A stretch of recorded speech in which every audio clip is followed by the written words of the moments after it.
ನಮಸ್ಕಾರ, ಎಲ್ಲರಿಗೂ ಪ್ರೀತಿಯ ಸ್ವಾಗತ. ನಮಗೆ ದೇವರ ಮದುವೆ ನೋಡೋ ಅವಕಾಶ ಸಿಕ್ಕಿದ್ರೆ ಹೇಗನ್ಸುತ್ತೆ?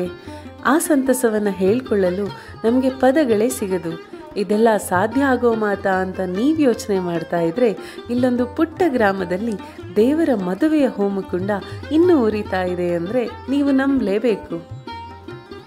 ದೇವಭೂಮಿ ಉತ್ತರಾಖಂಡದಲ್ಲಿ ಕೇದಾರನಾಥನ ಪ್ರಸಿದ್ಧ ದೇವಸ್ಥಾನ ಇರೋದು ನಮಗೆಲ್ಲ ಗೊತ್ತಿದೆ.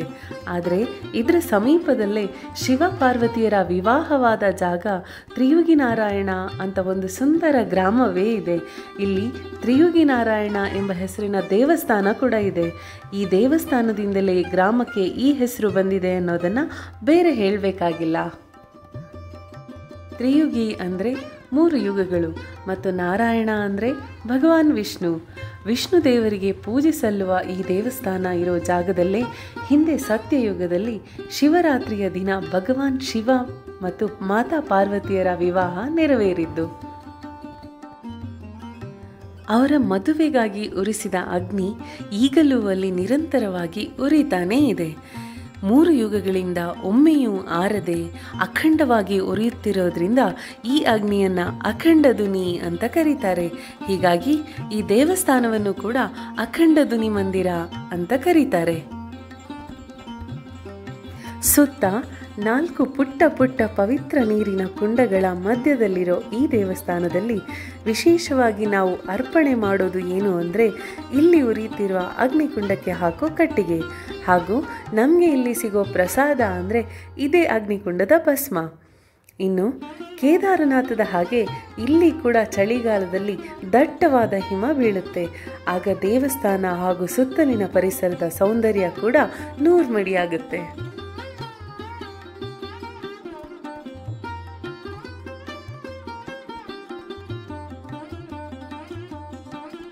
ಹಾಗೆ ಇಲ್ಲಿನ ಇನ್ನೊಂದು ವಿಶೇಷತೆ ಏನಂದರೆ, ನಾವು ಕೂಡ ಈ ದೇವಸ್ಥಾನದಲ್ಲಿ ಮದುವೆ ಆಗಬಹುದು.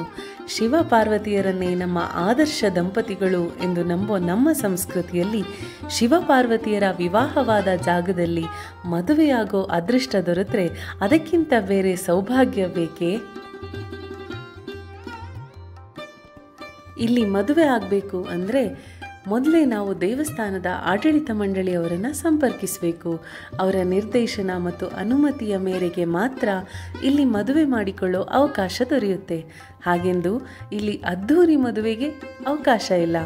ಯಾಕಂದರೆ ಇಲ್ಲಿರೋ ಜಾಗ, ವ್ಯವಸ್ಥೆಗಳು ಎಲ್ಲವೂ ಸೀಮಿತವಾದದ್ದು.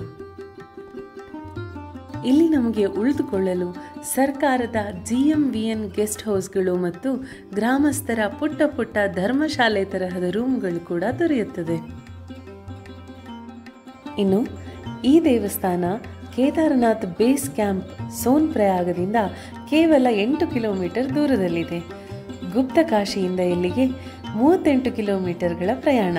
ರುದ್ರಪ್ರಯಾಗದಿಂದ 78 ಕಿಲೋಮೀಟರ್ ದೂರದಲ್ಲಿ ಈ ಅಖಂಡ ದುನಿ ಮಂದಿರ ಇದೆ. ಇಷ್ಟು ಮಾತ್ರವಲ್ಲದೆ ಕೇದಾರನಾಥದಿಂದಲೇ ಪಾದಯಾತ್ರೆ ಮೂಲಕ ತ್ರಿಯುಗಿ ನಾರಾಯಣ ಮಂದಿರಕ್ಕೆ ಹೋಗುವ ಚಾರಣದ ಮಾರ್ಗವಿದೆ. ಇದು ಬಹಳ ಕಡಿದಾದ ಮಾರ್ಗವಾಗಿರೋದ್ರಿಂದ ಇದರ ಮೂಲಕ ಹೋಗುವವರ ಸಂಖ್ಯೆ ಅತಿ ವಿರಳ ಅಂತಲೇ ಹೇಳಬಹುದು. ಪಕ್ಕದಲ್ಲಿರೋ ಗುಟ್ಟು ಅನ್ನೋ ಗ್ರಾಮದಿಂದ ಕೂಡ ಈ ದೇವಸ್ಥಾನದ ಕಡೆಗೆ ಚಾರಣ ಮಾಡಬಹುದು. ಹಾಗೆ ಇಲ್ಲಿನ ಸ್ಥಳೀಯ ಜನ ಓಡಾಡುವ ಇನ್ನೂ ಅನೇಕ ಕಾಡಿನ ದಾರಿಗಳು ಕೂಡ ಈ ದೇವಸ್ಥಾನಕ್ಕಿದೆ. ಆದರೆ ಎಲ್ಲಕ್ಕಿಂತ ಸುಲಭದ ಮಾರ್ಗ ಅಂದರೆ ಸೋನ್ಪ್ರಯಾಗದಿಂದ ಪ್ರೈವೇಟ್ ಜೀಪ್ಗಳಲ್ಲಿ ಹೋಗಿ ಬರೋದು.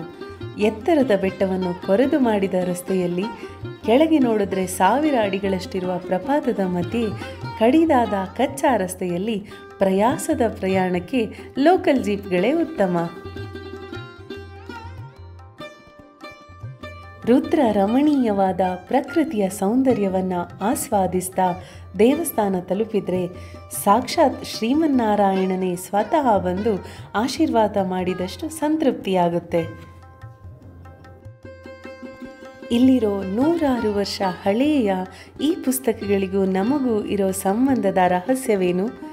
3 ಯುಗಗಳಿಂದ ಇದೇ ಜಾಗದಲ್ಲಿರೋ ಈ ಪುಟ್ಟ ಕಂಬದ ವೈಶಿಷ್ಟ್ಯತೆ ಏನು? ಜೊತೆಗೆ ಇನ್ನೂ 10 ಅಚ್ಚರಿಗಳನ್ನು ತನ್ನ ಒಡಲಲ್ಲಿ ಬಚ್ಚಿಟ್ಟುಕೊಂಡಿರುವ ಈ ದೇವಸ್ಥಾನದ ಬಗ್ಗೆ ಹಾಗೂ ಇಲ್ಲಿನ ಇತಿಹಾಸದ ಬಗ್ಗೆ ಉಳಿದೆಲ್ಲ ಮಾಹಿತಿಯನ್ನು ಮುಂದಿನ ಭಾಗದಲ್ಲಿ ನೋಡೋಣ. ಕಾಯ್ತಾ ಇರಿ. ಹರ ಹರ್ ಮಹಾದೇವ್.